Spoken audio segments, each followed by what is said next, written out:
Hello friends, welcome to my channel. आज मैं concepts of physics by professor S C. Verma उसका review कर रही हूँ। इसके बेसिकली 2 पार्ट्स आते हैं, पार्ट 1 और ये पार्ट 2। और ये भारती भवन पब्लिकेशन की बुक है और ये 11th-12th के स्टूडेंट्स के फिज़िक्स के कंसेप्ट्स के लिए बहुत ही अच्छी बुक है।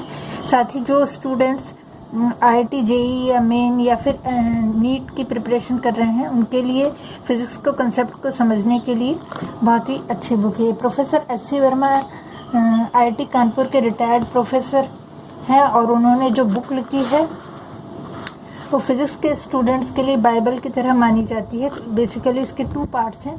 अगर आप 11th या 12th में पढ़ रहे हैं या फिर आप IIT जैसे एग्ज़ाम्स की प्रिपरेशन कर रहे हैं तो आपको इसे रेफ़र करना चाहिए। बेसिकली इसमें कुछ चैप्टर्स जो हैं 11th के कुछ चैप्टर्स हैं वो सेकंड पार्ट में भी आ सकते हैं, साथ ही 12th के कुछ चैप्टर्स फर्स्ट पार्ट में भी आ सकते हैं। तो आपको साइमल्टेनियसली दोनों बुक को ऑर्डर करना चाहिए। इसका लिंक मैंने डिस्क्रिप्शन में दिया है। अगर आप उस लिंक को क्लिक करते हैं तो आप अमेज़न पे जाके उन बुक्स को परचेज़ कर सकते हैं। तो आज हम इसका रिव्यू देखेंगे।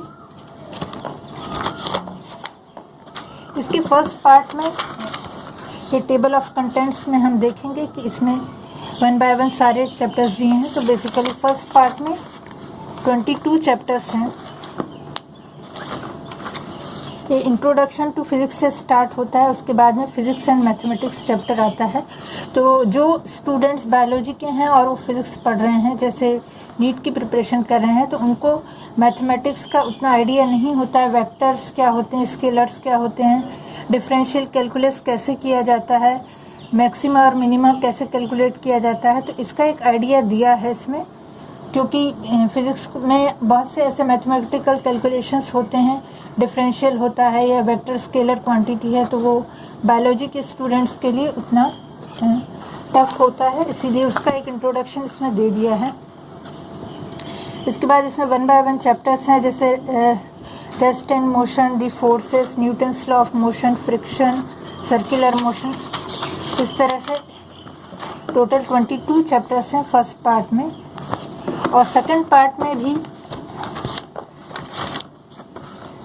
इस तरह से चैप्टर 23 से स्टार्ट होता है। Heat and temperature, kinetic theory of gases, calorimetry, laws of thermodynamics, the capacities of gases. और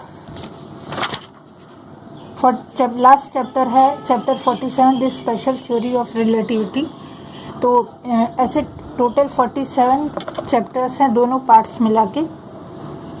तो अगर आप 11th-12th पढ़ रहे हैं या IIT JEE मेन की प्रिपरेशन कर रहे हैं या फिर नीट की प्रिपरेशन कर रहे हैं या फिर इवन आप BSc भी कर रहे हैं तो आपके लिए ये बुक यूज़फुल है। इस बुक का कंसेप्ट इस तरह से है कि स्टार्टिंग में हर chapter, kinetic theory of gases, हर चैप्टर का एक्सप्लेनेशन दिया होता है, मतलब उसका कंसेप्ट समझाया जाता है। बहुत लंबा नहीं होता, ये 4 to 5 पेजेस में पूरे चैप्टर का कंसेप्ट होता है। अगर कोई डेरिवेशन है तो डेरिवेशन भी दिए जाते हैं, अगर कोई डायग्राम से एक्सप्लेन करना है तो डायग्राम भी दिए जाते हैं। तो इनिशियल 4 to 5 पेजेस में पूरे चैप्टर का एक्सप्लेनेशन होता है, जो भी टॉपिक है उससे रिलेटेड। उसके बाद में कुछ एक्सरसाइजेस भी दी जाती हैं, जैसे ये चैप्टर जब एंड होगा तो इसमें वर्कड आउट एग्जाम्पल दिए रहेंगे। ये वर्कड आउट एग्जाम्पल है, तो इसमें इसका पूरा सॉल्यूशन भी दिया हुआ है। इस तरह से लगभग इसमें कुछ एग्जाम्पल्स दिए जाते हैं।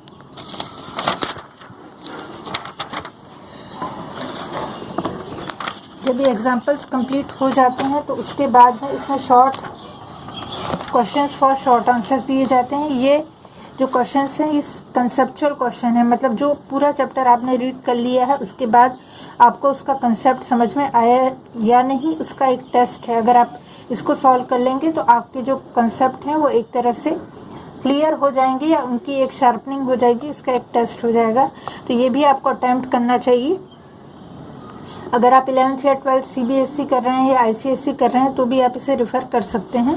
इसके बाद में ऑब्जेक्टिव 1 आता है और ऑब्जेक्टिव 1 के क्वेश्चंस हैं और ये अगर आप JEE मेन या नीट को अटेम्प्ट कर रहे हैं तो वो आप सॉल्व कर सकते हैं। इसके बाद में ऑब्जेक्टिव 2 आता है, तो ऑब्जेक्टिव 2 के भी इसमें लगभग 7 क्वेश्चंस हैं, इसको भी आप अटेम्प्ट कर सकते हैं।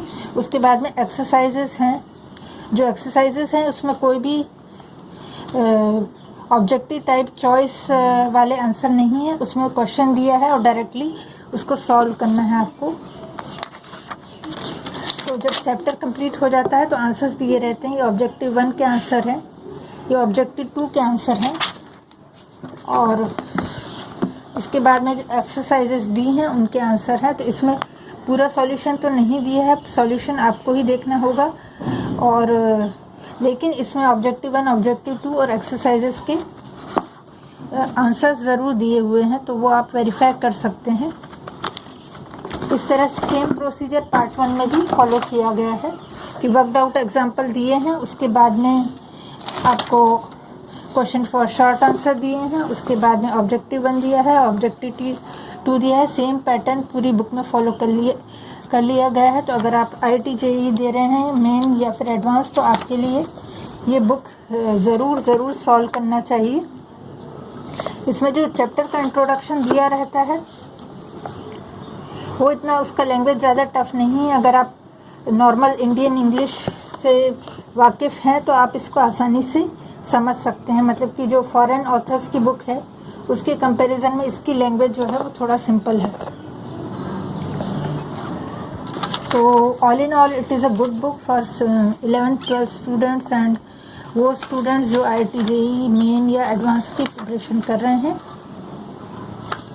इसका लिंक मैंने डिस्क्रिप्शन में दिया है, इसको आप अमेज़न पे जाके परचेज़ कर सकते हैं, और इसके दोनों पार्ट ही एक साथ लें तो अच्छा है, क्योंकि 11th और 12th का पूरा कोर्स इन दोनों पार्ट्स में कवर होता है। और अगर आप मेरे चैनल पे फर्स्ट टाइम आए हैं तो प्लीज़ मुझे सब्सक्राइब कर लें। साथ ही अगर ये रिव्यू का वीडियो आपको पसंद आता है तो इसको अपने फ्रेंड्स के साथ शेयर ज़रूर करें। Thank you friends.